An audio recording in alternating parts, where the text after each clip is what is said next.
Our test subject is Kelvin, and in the initial FMS we had him perform the deep squat. Due to his ankle immobility, we had to elevate his heels onto the board. As you can see, his trunk leans forward, and on the down phase of the squat, he goes into hypolordosis. In the post-FMS deep squat, you can see that his trunk still shifts forward and he still goes into hypolordosis. However, we do see an increase in ankle mobility because he is able to complete the squat without having his heels elevated. For Kelvin's hurdle step, as you can see, he struggles to keep his knee, hip, and ankle in alignment.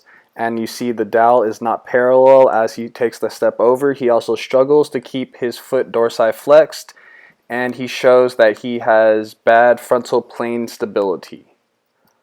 Then when we took the post-FMS, he showed better frontal plane stability, and he was able to keep his hip, knee, and ankle in better alignment. However, he still struggled to keep his foot dorsiflexed as he stepped over the hurdle. Kelvin also shows that he still has right and left muscular imbalances, as when he takes the step over the hurdle with his left foot, we see that he struggles to keep the dowel parallel to the ground.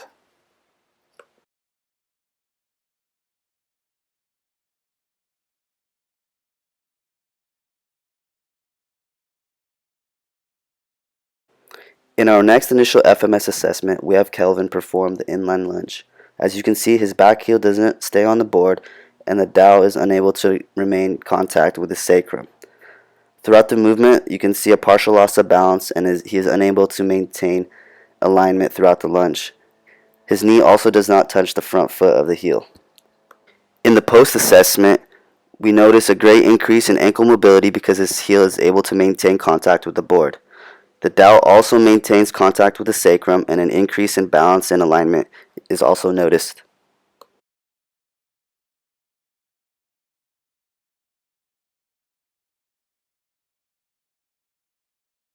In his initial trunk stability test, we see him struggle to move his body as a whole, and he goes into plantar flexion, and we see right and left muscular imbalances.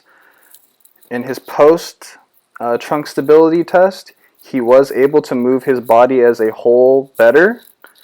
He still goes into plantar flexion, and he still shows some signs of right and left muscular imbalances, but it's not as bad. Our next initial FMS assessment was the rotary stability. For both sides, Kelvin was unable to perform the ipsilateral movement and maintain a neutral lordotic curvature. He was also unable to fully extend his leg, and the movement looked very rigid. However, for his right side, he was able to perform the contralateral movement and touch his elbow to his knee. In the post-FMS assessment for rotary stability, Kelvin is still unable to perform the ipsilateral movement for both sides. When trying to perform the contralateral movement, he struggles to come into contact with his knee and elbow. However, when trying this, we do notice a decrease in spinal flexion.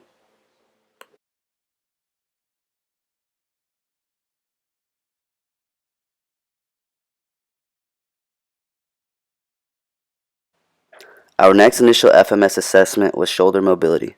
When comparing pre to post test, we noticed a drastic increase in his flexibility, and he was also able to pass both clearing tests. We believe that Kelvin was able to show these changes from his pre-FMS to his post-FMS because we were able to neurally activate his glutes as well as teach his pelvis to maintain a neutral lordotic curvature in the frontal and sagittal planes. The exercise that we believe contributed the most to Kelvin's glute activation was the glute bridges.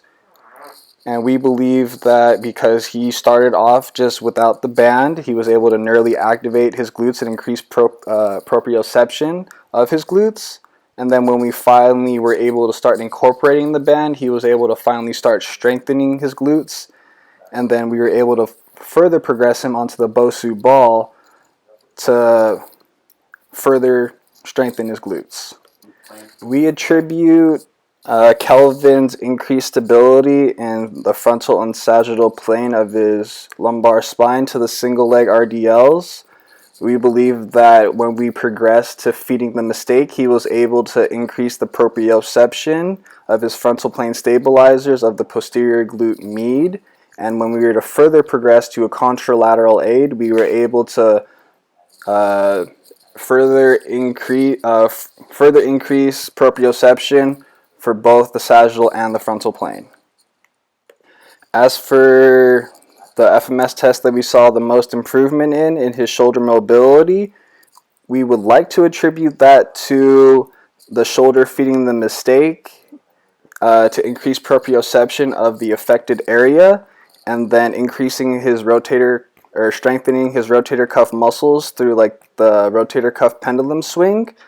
However, Kelvin did say that this did help help his pain wise when he was lifting. He said he still felt tightness in his shoulder, and it wasn't until that he talked to his physical therapist, and his physical therapist was able to perform a pec minor active release that he finally was able to get a better range of motion in his shoulder. Kelvin was able to take strides from his pre to post FMS test. However, we still do feel like there is still more to be done. For example, how we still saw spinal flexion in his rotary stability test. How he still went into hypolodorsis in his deep squat. We could start incorporating more lat work to help pull his lumbar dorsal fascia into a hyperextension to help counteract the hypolordorsis. So if we were to continue on, we could include more things like lat pull downs, pull-ups, incorporating the psoas pinch to keep the lumbar curvature in a neutral position. As well as Kelvin's therapist telling him that he needed the active release for his pec minor. He also attributed some of Kelvin's bad movement patterns to his foot pronation. So to decrease his foot pronation, we would like to start incorporating more, if we were to continue on, intramuscular footwork like the paper crunch, or walking barefoot on rocks, or even even putting marbles on the floor and having trying to pick the marbles up with his feet. This could also mean, because he pronates his feet so much, that he puts a lot of knee adduction or varus moments on his knee. So another way we could actually counteract that is to have him walk in a narrow stance. Something we would have liked to see more of an improvement in would have been his rotary stability. Even though he was able to progress with the exercises, like doing the chop and lift and the inline stability test, he did still show signs of bad rotary stability from his post FMS test.